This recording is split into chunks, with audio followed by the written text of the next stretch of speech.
Hi hello வணக்கம் welcome to food tasty. நான் உங்கள் ஷெஃப் மல்குடி கவிதா. நவராத்திரி கொண்டாட்டம் Day-5. அம்மா வந்துட்டு மகேஸ்வரி தேவியா அவதாரம் எடுத்து அவங்க போராடுவாங்க, நரகாசனம் கூட போரிட்டு இருப்பாங்க. ஸோ அவங்களுக்கு வந்துட்டு இன்னைக்கு என்ன நைவேத்தியங்கள் நம்ம பிரசாதங்கள் ப்ரிப்பேர் பண்ணி படைக்க போகிறோம் அப்படின்னு பார்த்தீங்கன்னா, காராமணி கீரை வடை, தயிர் சாதம், நிலக்கடலை சுண்டல், இதுதான் வந்துட்டு பிரசாதமாக ப்ரிப்பேர் பண்ண போகிறோம். அது எப்படி பண்ண போகிறோம் அப்படின்றத இப்போ நம்ம பார்க்கலாம்.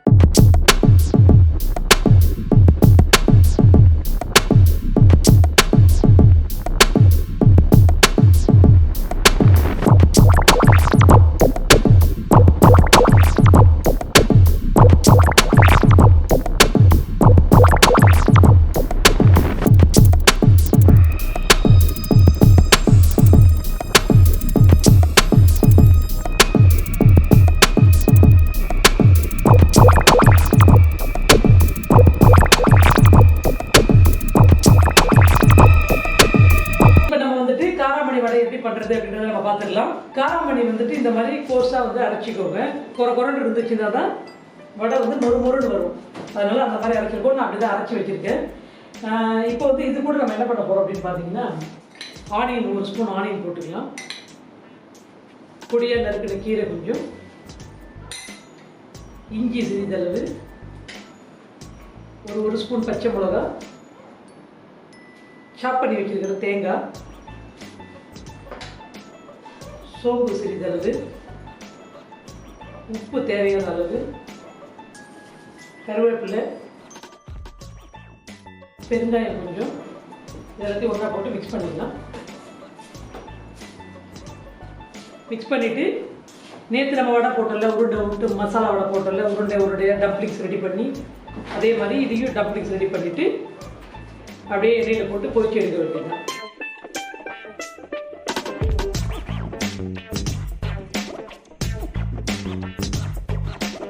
எண்ணெய் காஞ்சிடுச்சு. இப்போ நம்ம வந்துட்டு வடை தட்டி போட்டுக்கலாம். ஜஸ்ட் அப்படியே டம்ப்ளிங்ஸ் மாதிரி போட்டுட்டு இது அப்படியே உள்ளே இறக்கிடுங்க.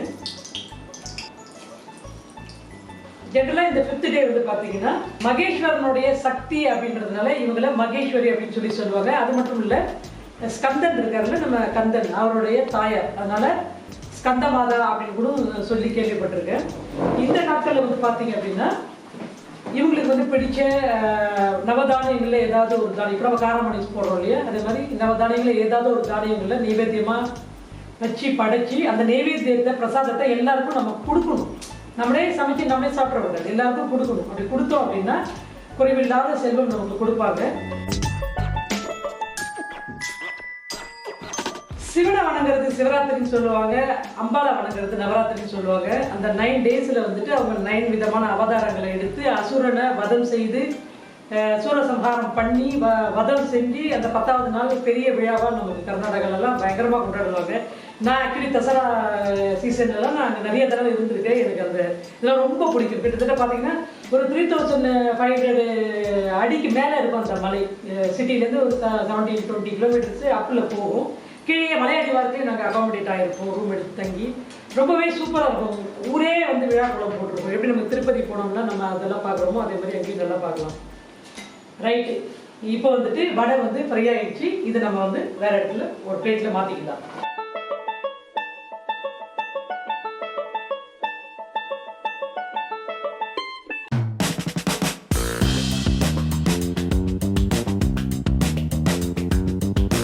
இப்போ நம்ம வந்துட்டு தயிர் சாதம் வந்து டெம்பரிங் பண்ணிக்கலாம். அடுப்பை பற்ற வச்சு பேன் வச்சாச்சு. இப்போ நமக்கு வந்துட்டு தேவையான அளவு எண்ணெய் ஊற்றிக்குவோம். எண்ணெய் காஞ்சதுக்கப்புறம் யூஸ்வலாக நம்ம எப்படி தயிர் சாதம் தாளிப்போமோ தாளிக்கணும், அதே மாதிரி தான் தாளிக்கிறோம். தயிர் வந்துட்டு ஃப்ரெஷ் யோகட்டாக இருந்துச்சுன்னா இட் வில் பி பெட்டர். அப்படி ரொம்ப புளிப்பாக இருந்துச்சு அப்படின்னா நம்ம பால் அதிகமாக ஊற்றிக்கிட்டு தயிரை குறைச்சிக்கோங்க. நம்ம ஃப்ரெஷ் யோகட் தான் இப்போ நம்ம யூஸ் பண்ணுறோம். அதனால நமக்கு தாராளமாக தயிரை போட்டுக்கலாம். நீங்கள் பிரசாதம் கோயிலுக்கெலாம் ப்ரிப்பேர் பண்ணி கொடுக்குறீங்கன்னா பால்லே எல்லாமே ப்ரிப்பேர் பண்ணிவிட்டு தயிர் விடுற மாதிரி விட்டிங்கன்னா 4 மணி நேரம் கழிச்சு அவங்க லஞ்சுக்கு சாப்பிடும்போது சரியாக இருக்கும் அந்த இது. ஸோ அதுக்கு தகுந்த மாதிரி நீங்கள் பேட்டர்ன் ஆஃப் ப்ரிப்பரேஷன் நீங்கள் அதுக்கு தகுந்த மாதிரி பண்ணிக்கோங்க. இப்போ வந்துட்டு காஞ்ச மிளகா ஒரு 4-5 காஞ்ச மிளகா போட்டிருக்கோம். கடுகு ஒரு 1/4 டீஸ்பூன் கடுகு, உளுந்து ஒரு 1/4 டீஸ்பூன், பெருங்காயம் சிறிதளவு, கருவேப்பிலை சிறிதளவு, இஞ்சி 1 டீஸ்பூன், பச்சை மிளகாய், ஒரு 2 பச்சை மிளகாய் சாப் பண்ணி போட்டுக்கோங்க. உளுந்து நல்லா இந்த மாதிரி கோல்டன் கலர் வந்ததுக்கப்புறம் இந்த பச்சை மிளகாலாம் போட்டிங்கன்னா கரெக்டாக இருக்கும். தாளிப்பு தயாராகிடுச்சு. அடுப்பை ஆஃப் பண்ணிடலாம். இப்போ நம்ம வந்துட்டு ரைஸை வந்து மேஷ் பண்ணி ஒரு இடத்துல வச்சுருக்குறோம். இது என்ன பண்ணுறீங்கன்னா, ரைஸ் இந்த மாதிரி குழைச்சி இருந்துச்சு அப்படின்னா உங்களுக்கு வந்துட்டு தயிர் சாதத்துக்கு கரெக்டாக இருக்கும். இந்த ரைஸில் ஃபஸ்ட்டு பால் கொஞ்சம் கோல்டு மில்காக ஊற்றிக்கோங்க. சூடு பால் ஊற்றாமல் கோல்டு மில்காக ஊற்றிக்கோங்க. இதை மிக்ஸ் பண்ணிப்போம். முதல்ல சாப்பாடு வடிக்கும் போதே உப்பு போட்டு வடிச்சிங்கன்னா கரெக்டாக இருக்கும். அப்படி இல்லைன்னா இப்போ நீங்கள் போடும்போது மிக்ஸ் பண்ணும்போது பார்த்துட்டு இன்னும் கொஞ்சம் வேணும்னா போட்டுக்கலாம். வடிக்கும் போது உப்பு போட்டு வடித்தா தான் அதோடைய டேஸ்ட்டு நல்லாயிருக்கும். எப்பயுமே சாதம் வடிக்கும் போது ஒரு 1/2 உப்பாவது போட்டு வடிங்க. ஓகே, இப்போ நம்ம வந்துட்டு தயிர்,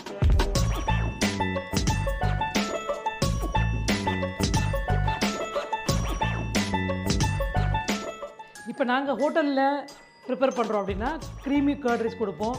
fresh cream, butter and rice, இது யூஸ்வலாக யூஸ் பண்ணுற யோகட்டு இதெல்லாம் போட்டு ஒரு மாதிரி க்ரீமி கன்சிஸ்டன்சிக்கு பண்ணுவோம். ரிச்சி ஃப்ளேவர் இருக்கும், ரிச்சி டேஸ்ட் இருக்கும். நம்ம இப்போ இந்த பிரசாதம் மாதிரி கொடுக்குறோம் அப்படின்னா அது வந்துட்டு அவ்வளோ தூரம் அது கொடுக்கணுன்றது அவசியம் கிடையாது. காஸ்டிங் எல்லாம் பார்ப்பாங்க. அண்ட் கோவிலில் பிரசாதன்றது ஒரு நைவேத்தியத்துக்காக கொடுக்குற விஷயம் இல்லையா, அதனால் அதுக்கு அவ்வளோ ரிச்னஸ் தேவையில்லைன்றதுனால ரெகுலராக நம்ம தயிர் சாதம் எப்படி தாளிப்போமோ அப்படியே தாளிச்சிருக்கோம்.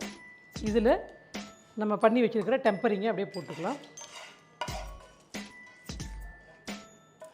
இதையும் போட்டு மிக்ஸ் பண்ணிக்கிட்டோன்னா தயிர் சாதம் தயார்.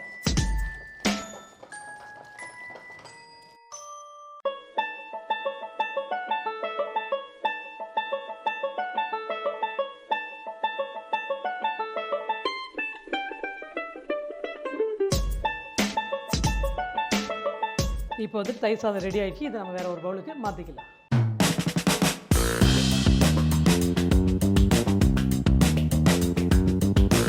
ஒரு தயிர் சாதமும் காராமணி கீரை வடையும் பார்த்தோம் இல்லையா. இப்போ நம்ம வந்துட்டு சுண்டல் தாளிச்சிக்கலாம். என்ன சுண்டல்னா நிலக்கடலை சுண்டல் தாளிக்க போகிறோம். ஆஸ் யூஷுவல் அடுப்பை பற்ற வச்சு பேன் வச்சுருக்கோம். இப்போ நம்ம வந்துட்டு ஒரு 2 டேபிள் ஸ்பூன் எண்ணெய் விட்டுக்கலாம். எண்ணெய் நல்லா காஞ்சதும் கடுகு 1/4 டீஸ்பூன் கடுகு, உளுத்தம்பருப்பு ஒரு 1/4 டீஸ்பூன், பெருங்காயம் சிறிதளவு, காஞ்ச மிளகாய் 4-5, கருவேப்பிலை சிறிதளவு, சின்ன வெங்காயம் நறுக்கியது 1 டேபிள் ஸ்பூன், பச்சை மிளகாய் 1 டேபிள் ஸ்பூன், இஞ்சி 1/4 டீஸ்பூன், நிலக்கடலை இந்த மாதிரி நம்ம வேக வச்சுருக்கோம். இப்போ இது கூட நிலக்கடலை ஆட் பண்ணிக்கலாம். சாப் பண்ண மேங்கோ, சாப்டு கேரட், திருவின தேங்காய் 1 ஸ்பூன், உப்பு தேவையான அளவு, நறுக்கிய கொத்தமல்லி தழை சிறிதளவு. இப்போ இது எல்லாத்தையும் ஒன்றா போட்டு கலக்கிக்கலாம்.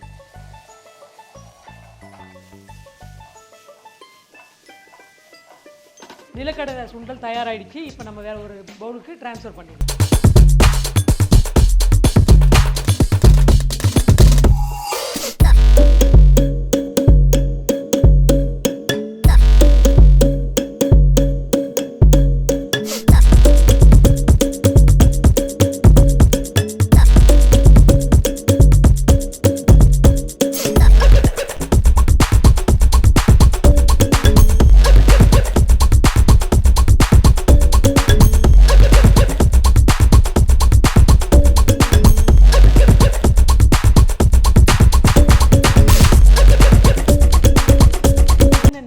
ப்ரிப்பேர் பண்ணி படைக்கணும் அப்படின்றத பார்த்துக்கிட்டீங்க இல்லையா. நீங்களும் மறக்காமல் இந்த 3 பிரசாதங்களையும் ப்ரிப்பேர் பண்ணி அவங்களுக்கு படைச்சி அவங்களுடைய அருளை வாங்கிக்கோங்க. Day 6 வந்துட்டு நம்ம என்ன பண்ண போகிறோம், எந்த சாமிக்கு படைக்க போகிறோம் அப்படின்றதெல்லாம் மறக்காமல் பார்க்கணும் இல்லையா நீங்கள். அப்போ நீங்கள் வந்துட்டு தொடர்ந்து பார்த்துட்ருங்க. அப்போ தான் உங்களுக்கு தெரியும் 6வது நாள் நம்ம என்ன படைக்கணும் அப்படின்றது. ஸோ கண்டிப்பாக நீங்கள் பார்த்துட்டு உங்களோட ஃபீட்பேக்கை மறக்காமல் கமெண்ட் பாக்ஸில் சொல்லுங்கள். நிகழ்ச்சியை யாராவது சப்ஸ்கிரைப் பண்ணாமல் இருந்தீங்கன்னா பண்ணிக்கோங்க. நோட்டிஃபிகேஷன் ஐக்கானையும் கிளிக் பண்ணிக்கோங்க. தொடர்ந்து நிகழ்ச்சியை பாருங்கள், ஃபீட்பேக் சொல்லுங்கள். மறுபடியும் ஃபுட் டேஸ்ட்டில் டேஸ்டியான டிஷ்ஷோட உங்களை நான் சந்திக்கிறேன். அது வரைக்கும் வணக்கம் கூறி விடைபெறுவது ஷெஃப் மால்குடி கவிதா.